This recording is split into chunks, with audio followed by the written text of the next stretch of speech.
ప్రభు అయిన యేసు క్రీస్తు యొక్క పరిశుద్ధ నామములో మీ అందరకు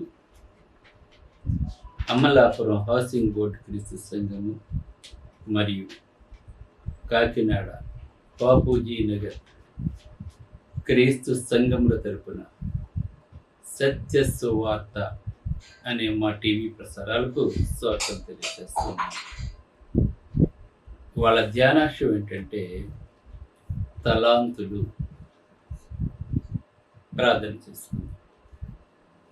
పరిశుద్ధుడు అయిన తండ్రి, పరలోకమందున్న దేవ, నీ పరిశుద్ధ నామమునకు స్తోత్రములు స్తుతులు తెలియజేస్తున్నా తండ్రి. ఇవాళ తలాంతులు అనే అంశం మీద మాట్లాడబోతూ ఉండగా నీవే నాతో ఉండి మాట్లాడమని, మాకు ఇచ్చిన తలాంతులను సద్వినియోగం చేసుకోవటానికి నీ కృపలో నడిపించమని, అవి నీ కొరకు వాడబడే లక్ష్యం క్రీస్తు నామంలో ఈ ప్రార్థన చేయించున్నాను తండ్రి, ఆమేన్. తలాంతులను ఇంగ్లీష్లో టాలెంట్స్ అంటాం. టాలెంట్స్, ఒక్కొక్కరికి ఒక్కొక్క టాలెంట్ ఉంటుంది. ఒకడు చదువులో రాణిస్తూ ఉంటాడు, ఒకడు స్పోర్ట్స్లో రాణిస్తూ ఉంటాడు, ఒకడు మ్యూజిక్లో రాణిస్తూ ఉంటాడు. ఇలాగా వివిధ రంగాలలో వాళ్ళకున్న టాలెంట్ని వాళ్ళు ఏం చేస్తుంటారంటే వాళ్ళు బయట పెడుతూ ఉంటారు. అలానే ప్రతి ఒక్కరిలోనూ కూడా దేవుడు ఒక్కొక్క తలాంతు ఇచ్చాడు ప్రతి ఒక్కరికి కూడా. ఆ తలాంతులను మనం బయటికి తీసి దానిని మనం యూటిలైజ్ చేసుకుంటున్నప్పుడు దేవుడు మెచ్చుకుంటాడు మనల్ని. అంటే మనలో దేవుడు మనకి ఏ టాలెంట్ ఇచ్చాడో దాని ద్వారా మనము దేవుని గణపరచాలి. ఆ టాలెంట్ ద్వారా మన కుటుంబాలను మనం పోషించుకోవాలి. దేవుడు తెలియజేస్తున్నాడు మనకి. అందుకే ఆది కాండంలో చూసినట్లయితే ఆదాము తినకూడని ఫలం తిన్నప్పుడు దేవుడు శపించాడు. నీ చెమట భూమి మీద పడితేనే కానీ చిందించితే కానీ నువ్వు కష్టపడి పని చేసుకుని నీ చెమట చిందించాలి, నువ్వు బ్రతకాలంటే అని చెప్పాడు. అక్కడ అంటే దాని అర్థం చూడండి. అక్కడ అంటే నువ్వు చెమట కార్చుకుని నీకు కావాల్సింది సంపాదించుకుంటావు, తింటావు. ఇంతకుముందు అలా కాదండి. చెమట కారలేదు, హ్యాపీగా ఉండేవారండి. తనకు కావాల్సినవన్నీ కూడా తోటలో పండిన ప్రతిదాన్ని కూడా కోసుకుని తినేవారండి వాడు. కానీ తప్పు చేసిన తర్వాత ఈ చెమటోడ్చి కష్టపడి భూమిని సేద్యం చేస్తే అది పండొచ్చు పండకపోవచ్చు అని చెప్పాడు దేవుడు అక్కడ. కనుక కష్టపడకుండా మనం వృద్ధిలోకి రామాలి. కష్టపడాలి. అవకాశాల్లో వెతుక్కుంటూ కొంతమందికి వస్తుంటాయి సడన్గా, కానీ చాలామంది అవకాశాలు ఎక్కడైతే ఉన్నాయో అక్కడికి వెతుక్కుంటూ వెళ్ళాలి మనం. అవకాశాలు వెతుక్కుంటూ వచ్చేది నూటికో కోటికో ఒక్కొక్కరు ఉంటారంటే వాళ్ళకి అనుకోకుండా వచ్చి పడిపోతుంటాడు వాళ్ళకి. కానీ మనమైతే ఏం చేయాలంటే అవకాశం ఎక్కడుంటే అక్కడికి పరిగెత్తుకుని వెళ్ళాలి. మనకిచ్చిన దేవుడు అవకాశాలను సద్వినియోగం చేసుకోవాలి. ఇక్కడ తలాంతు ఇచ్చినప్పుడు ఆ తలాంతులను ఇద్దరు సద్వినియోగం చేసుకున్నారు, ఒకడు సద్వినియోగం చేసుకోలేదండి. దేవుడు మనకిచ్చిన తలాంతులను మనం సద్వినియోగం చేసుకుంటే మనం బాగుంటాం, దేవుని మహిమపరుస్తూ ఉంటాం. మనం భౌతికంగా ఆత్మ సంబంధంగా కూడా మన తలాంతులను సద్వినియోగం చేసుకోవాల్సిన వారు అయినా మనందరము కూడా. దావీదు దేవుడు గొర్రెల దొడ్డులో నుంచి పిలుచుకున్నప్పుడు, రాజు అయినప్పుడు అతడు కొంతమంది పెద్దలందరినీ కూడా పిలిచి, గొర్రెల దొడ్డులోంచి దేవుడు నన్ను పిలుచుకున్నాడు, నేనేమో దేవదారు మ్రానులతో కట్టించుకున్న నగరిలో నేను జీవిస్తున్నాను, కానీ నా దేవుని మందిరము గుడారాల్లో ఉందని చెప్పి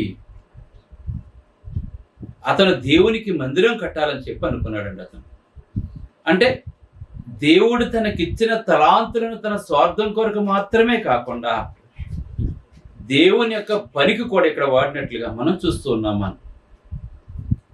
ఇప్పుడు దేవుడు ఎవరిని తన పని కొరకు పిలుచుకున్నాడో వారందరూ కూడా కష్టపడ్డ వాళ్ళని పిలుచుకున్నాడు తప్ప చెమటోడ్చలేను ఎవరిని కూడా దేవుడు తన పనికి పిలుచుకోలేదండి. మీరు జ్ఞాపకం చేసుకోండి. దేవుడు మోషేని పిలుచుకున్నాడు కదా, దేవుడు మోషేని రాజుగా ఉన్నవాడు పిలుచుకోలేదండి.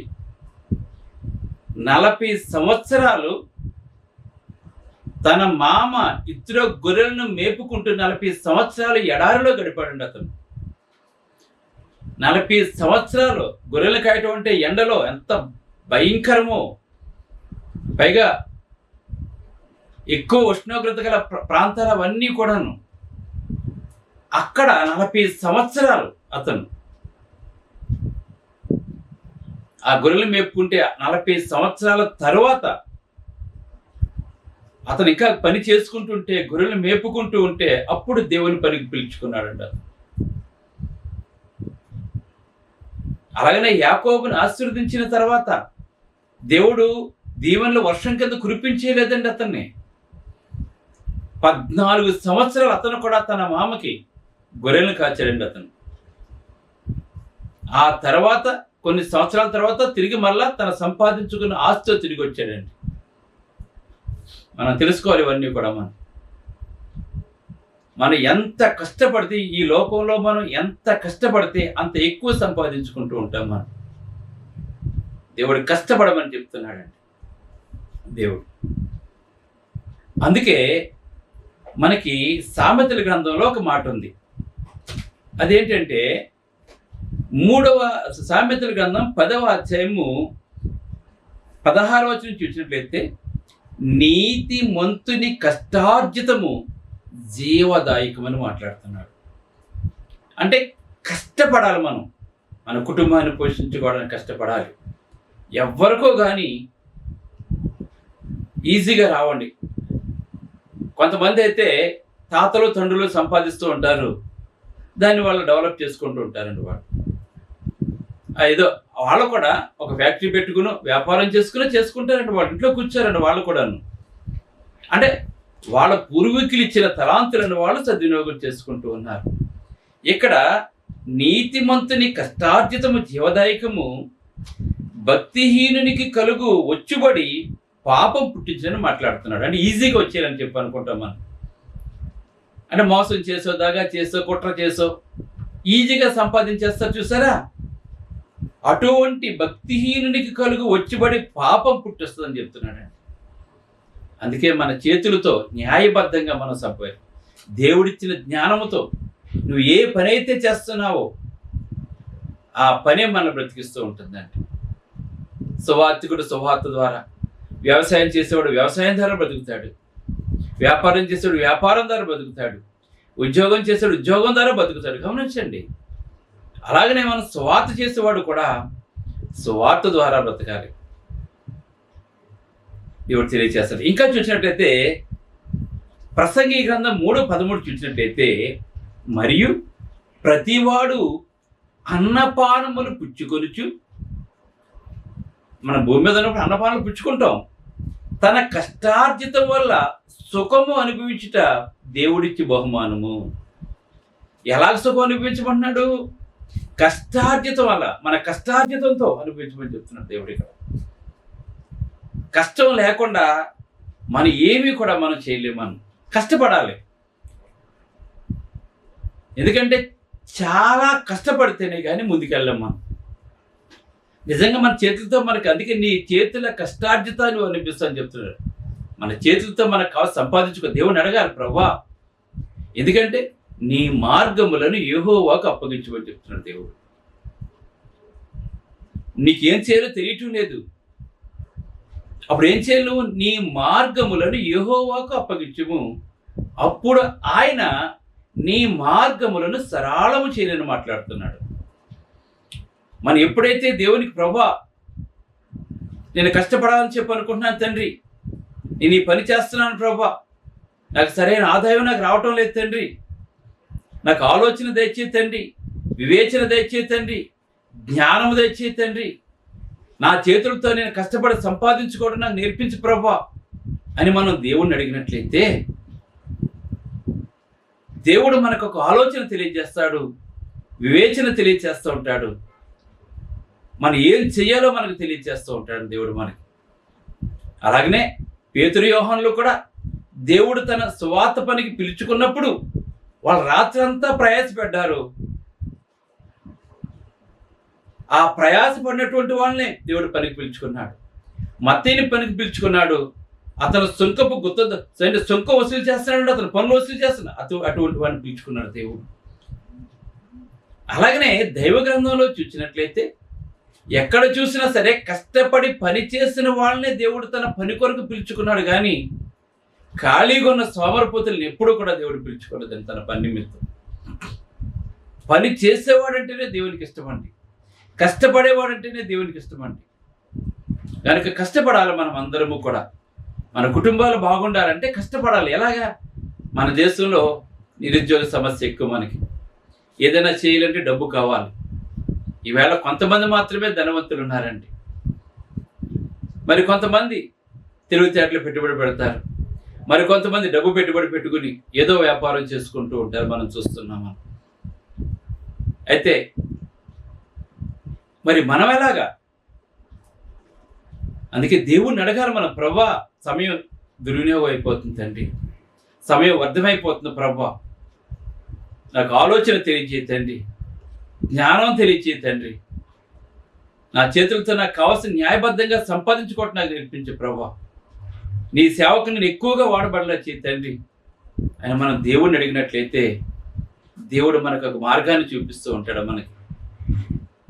ఆ మార్గం గుండా మనం, అందుకే యేసుక్రీస్తు యొక్క జ్ఞానము మీ హృదయములకును తలంపులకును కావలి ఉండని చెప్పి ఫిలిప్పీ పత్రిక 4:6 తెలియజేస్తున్నాడు.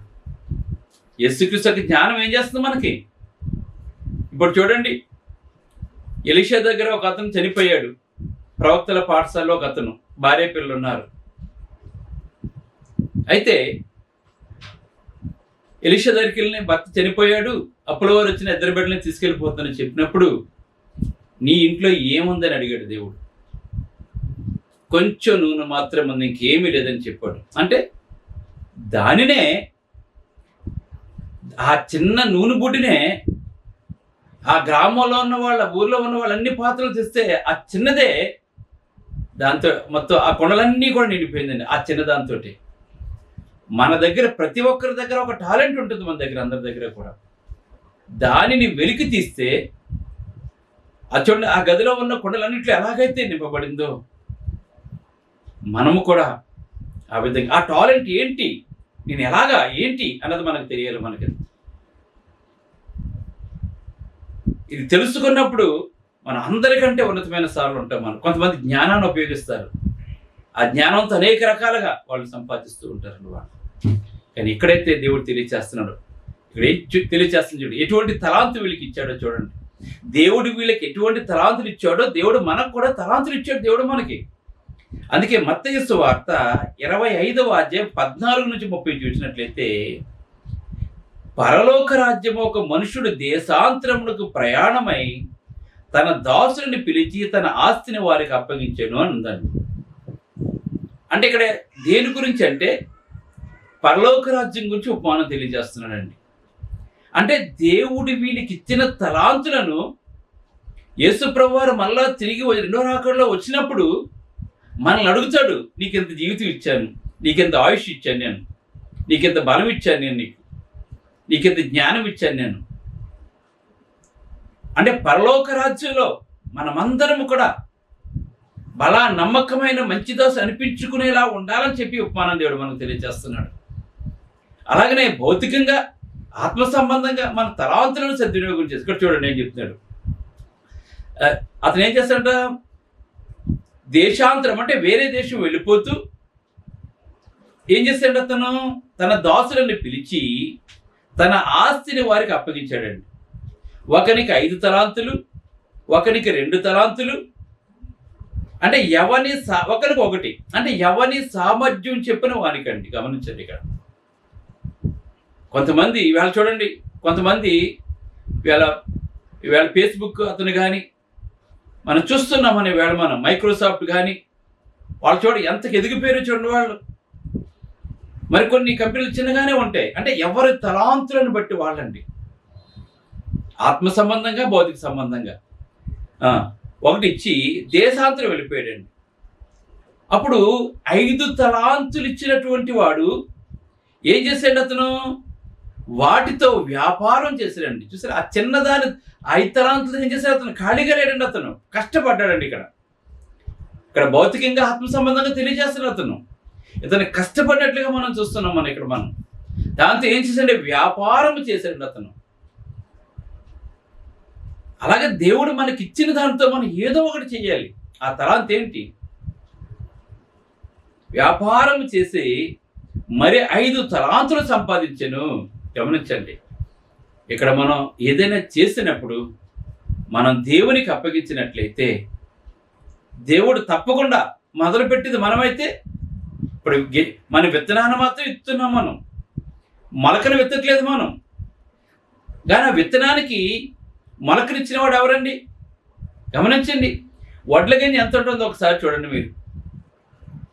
ఒక వడ్ల గింజ భూమి మీద వేస్తే ఎంత పొడుగు మొక్క వస్తుందో చూడండి. విత్తనం ఎంత ఉంది, మొక్క ఎంత ఉందో గమనించండి మీరు. వడ్ల గింజ ఎంత ఉంటుంది మనకు తెలుసు కదా. మనకి ఒక బియ్యం, ఆ వడ్ల గింజలో ఒక బియ్యం ఉంటుంది, ఒక బియ్యపు గింజ ఉంటుంది. అది చూడటానికి సూక్ష్మంగా ఉంటుందండి. మన తలాంతు కూడా చూడటానికి సూక్ష్మంగానే కనబడుతుందండి. అది భూమిలో వేసినప్పుడు అది ఏం చేస్తుందంటే మొట్టమొదటిగా వేర్లు వెళ్తాయండి కింద భూమిలోకి. ఆటోమేటిక్గా విత్తనంలో చేంజ్ చేస్తుంటే మనకు వేర్లు కనపడవు. దాన్ని లాగితే ఈ చిన్న బియ్యపు గింజ ఇంత సైజు వేర్లు ఉంటాయండి కింద. దానికి మళ్ళీ పైన ఇంత మొలక వస్తుందండి. ఇంత వేర్లు ఉంటుంది, ఇంత మొలక వస్తుంది. మనం విత్తింది ఎంత? మనం గమనించండి ఇక్కడ మీరు. చిన్న బియ్యపు గింజలోంచి అన్ని వేళ్ళ పైకి అంత వరి మొక్క వస్తుందో దానికి. మళ్ళా దానికి ఎన్ని వేర్లు వస్తున్నాయో చూడండి. గమనించండి, ఎన్ని వడ్ల గింజలు వస్తున్నాయో చూడండి. అలాగే దేవుడిచ్చిన అతి చిన్న తలాంతి ఏదైనా సరే మనం అది ప్రార్థన చేసి మనం మొదలుపెట్టినప్పుడు, విత్తినప్పుడు ఆ శరీరాన్ని ఇచ్చినవాడు దేవుడే. ఆ కింద వేళ్ళు కూడా భూమిలోకి వెళ్ళిపోయి ఆ నీటిని అన్నింటినీ కూడా తీసుకుని పీల్చుకుని ఆ మొక్కకు బలం ఇచ్చేది. ఆ పైన సూర్యరశ్మి పీల్చుకుని, చూసారు ఆ కింద నీళ్లు, పైన సూర్యరశ్మి. అలాగనే కేవలం మనం మొదలు పెడితే దాన్ని సఫలీకృతం చేసేది ఎవరంటే దేవుడు. ఇది మనం తెలుసుకోవాలి. మనం ఏమి చేయలేము, చేయగలం. మనం ప్రతి ఒక్కడికి దేవుడు టాలెంట్ ఇచ్చాడు దేవుడు మనకి. ఇతను వ్యాపారం చేశాడు. ఇతను వ్యాపారం చేస్తే కష్టపడుతున్నాడండి. అతను నా యజమానుడు నాకు ఇచ్చిన దాన్ని అది నాకు బ్రతకడానికి ఇచ్చాడు, దీంతో నా కుటుంబాన్ని పోషించుకుంటున్నాను. మళ్ళా నా యజమానుడు ఇచ్చిన దానికి మళ్ళా తిరిగి నేను లెక్క చెప్పాలి. ఈవేళ మన సమయాన్ని లెక్క చెప్పాలి దేవునికి, మన బలాన్ని లెక్క చెప్పాలి దేవునికి. అలాగే దేవుడు మనకి ఇచ్చిన ధనానికి లెక్క చెప్పాలి మనం. ఇవన్నీ కూడా మనం చేయాలి. మనం చూస్తున్న వేళ కొంతమంది కోవిడ్ వెళ్ళిపోతూ ఉంటారు. అక్కడ జీతాలు బాగుంటాయండి, వాళ్ళకి ఆ థాట్ వచ్చింది, వాళ్ళకి అలా అక్కడికి వెళ్ళాలి, సంపాదించుకోవాలని చెప్పి చూస్తే గమనించండి. ఇక్కడ మనం అక్కడ వ్యాపారం చేయాలనిపిస్తూ ఉంటుంది, వాడు ఉద్యోగం చేయాలనిపిస్తూ ఉంటుంది, లేదంటే వాడి దగ్గర ఏ టాలెంట్ అయితే ఉందో ఆ టాలెంట్ని ఉపయోగించుకుంటారు కొంతమందిని. అలాగే ఇక్కడ వ్యాపారం చేసి అతను ఏం చేశాడంటే మరొక 5 తలాంతులను సంపాదించాడండి. 2 తలాంతులు కూడా ఏం చేశాడు? వ్యాపారం చేసి ఇంకో 2 తలాంతులు సంపాదించాడండి. అతను వచ్చే వరకు కూడా ఆ వ్యాపారంలో వచ్చిన లాభాలతోటే తన కుటుంబాన్ని పోషించుకున్నారు. ఇటు కుటుంబాలు పోషించబడ్డాయి, వ్యాపారం పెరిగింది, లాభం కూడా వచ్చిందండి. అయితే ఒక తలాంతు ఇచ్చడం మాత్రం ఏమీ చేయకుండా భూమిలోకి పెట్టాడండి. అంటే ఏంటన్నమాట దాని అర్థము? దేవుడు మనకు తలాంతు ఇచ్చినా కూడా దేవుడు మనకి ఏమీ ఇవ్వట్లేదని ఇటువంటి మూఢనమ్మకంతో మనం ఉంటాం. మనం ఏమీ చేయలేం అని ఒక మూఢనమ్మకం, ఆ నమ్మకం మనలో తీసివేయాలి. ఎందుకంటే దేవుడు జ్ఞాన వివేచన గల హృదయాన్ని మనకు అనుగ్రహించాడు. మనకు దేవుడు ఆ జ్ఞాన వివేచనతో మనం ఏం చేయాలంటే మనం ముందుకు సాగిపోవాలి. ఒక్కొక్కసారి భయంకరమైన కష్టాలు వస్తుంటాయి. మనం వేసే ప్రతి అడుగు కూడా ఎదురు దెబ్బలు తగులుతుంటాయి. మనకి ఈ లోకం మన ముందు న్యాయంగా వెళ్ళేవాడిని ఈ లోకం ముందుకు వెళ్ళవద్దండి. న్యాయంగా వెళ్తున్న వాడికి అనేక దెబ్బలు తగులుతుంటాయండి. ఒక అడిగేస్తే 10 అడుగులు వెనక్కి పడిపోతుంటాం. మనం ముందుకు వెళ్తుంటే లాగే వాళ్ళు వినిపిస్తుంటారండి. ఎక్కువ మనకి సేవలో ఎంతో అభివృద్ధి చెందాలని చెప్తే అనేక మంది మమ్మల్ని వెనక్కి లాగారు. ముందుకు వెళ్లకుండా అనేక మంది ఆటంకాలు కలుగజేశారు. కలుగుతాయి సేవలోను. కానీ ఏ స్థితిలో ఉన్నా సరే సంతుష్టి సహితమైన దైవభక్తి కలిగి ఉండాలి. దేవుడు చూస్తున్నాడు. దేవుని ప్రేమించే వారికి అనగా ఆయన సంకల్పించని పిలువబడే వరకు మేలు కలుగుటకి సమస్తము జరుగుతాయి. సమస్తము జరగటం అంటే నీ తలాంతులను సద్వినియోగం చేసుకున్నప్పుడు దేవుడు నేను తప్పకుండా బలపరుస్తుంటాడు, మేలు చేస్తాడు మనకి. కానీ మేలు చేసే వరకు కూడా ఓపికతో కనిపెట్టాలి. ఓపికతో కనిపెట్టి దేవుడు తెలియచేస్తాడు ఇక్కడ మనకి. అయితే వచ్చాడు, అడిగాడు, లెక్క అడిగాడు.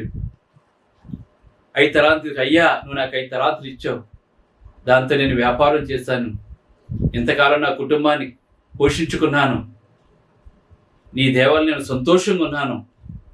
ఇంకో 5 తలాంతులు ఇచ్చావు కదా నువ్వు నాకు, ఇంకొక 5 తలాంతులు దీంతో సంపాదించాను, ఇదిగో 10 తలాంతులు అని చెప్పన్నాడు. అప్పుడు అతను మాట్లాడుతుండ, బలా నమ్మకమైన మంచి దాసుడా, నీ సామర్థ్యాన్ని బట్టి నీకు 5 తలాంతులు ఇచ్చాను, దాన్ని నువ్వు కాపాడుకున్నావు. 2 తలాంతులు ఇచ్చినవాడు కూడా అలాగే చేశాడు.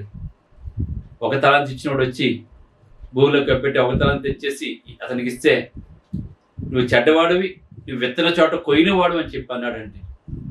అయితే నువ్వు షావుకారు దగ్గర పెట్టొచ్చు కదా అని చెప్పేసి, నేను కఠినున్నా అని చెప్పేసి వీడిని చీకటి కొట్లో వేయమని చెప్పి అక్కడ పంపించేశాడు.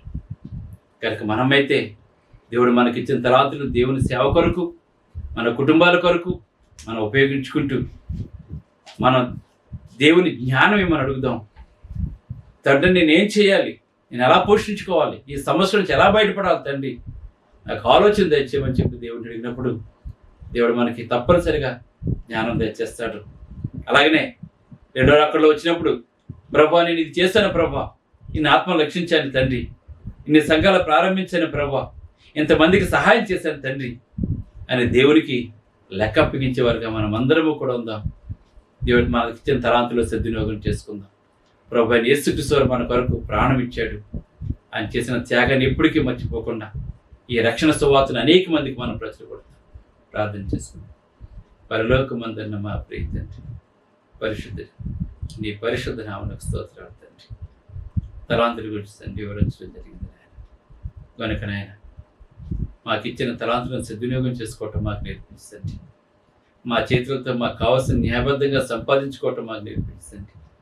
నీవు ఇచ్చిన జ్ఞానాన్ని నిన్ను గణపరచడానికి, అలాగే సమస్య నుంచి అధిగమించడానికి, అలాగే తండ్రి ప్రభు యొక్క గొప్ప కార్యాలు చేయడానికి వాడబడేలా చేయమని, నీ కుమారు నామం ద్వారా నీ నామానికి సంపూర్ణం తెచ్చేలా చేయమని, ఈ వాక్యం ప్రతి ఒక్కరిని పేరు పేరున బలపరిచి దీవించి ఆశీర్వదించమని యేసుక్రీస్తుని వేడుకొంటున్నాను తండ్రి.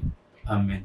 మీ అందరికీ వందనములు. God bless. బ్రదర్ జార్జ్ రాజు వారా, church of Christ, housing board, Amalapuram, near KIMS medical college, Konaseema district, 523201. Mobile number 9848730355, 92933174187. Email ID georgerajuvara@gmail.com. Website www.helpingforpoor.com.